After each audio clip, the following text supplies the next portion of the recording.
In the winter of 1944, a man stood naked in a Nazi concentration camp while guards took everything from him. His clothes. His wedding ring. The manuscript he had spent years writing. His name became a number. And yet, standing there in the freezing cold, something happened inside him that the guards could not touch. Something they had no power to take. That man was Viktor Frankl. The story begins in Vienna, in the 1920s, in a city drunk on ideas. Viktor Frankl was born in 1905, obsessed from teenage years with one question: why do people keep going? He was so intense about this that at 16, he wrote a letter to Sigmund Freud himself. Not a fan letter, a letter proposing ideas. Freud wrote back. He even arranged to have one of Frankl's essays published. But as Frankl studied Freud and Adler, two giants of Viennese psychology, he felt something was missing.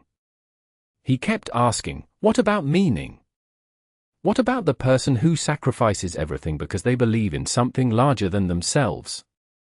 He began building his own theory, what he would call logotherapy. The central idea was simple and radical: the deepest human drive is not pleasure, not power, but the search for meaning. By 1942, the war had closed around Vienna. Frankl had a visa to America. But his parents couldn't leave. And he couldn't leave them. He burned the visa. Within months, he, his wife Tilly, his parents, and his brother were all deported. He arrived at Auschwitz with one thing of value: his manuscript, the early draft of his life's work. The guards destroyed it. He watched strong men collapse without reason. And he watched frail, sick, old men somehow hold on. The difference wasn't muscle.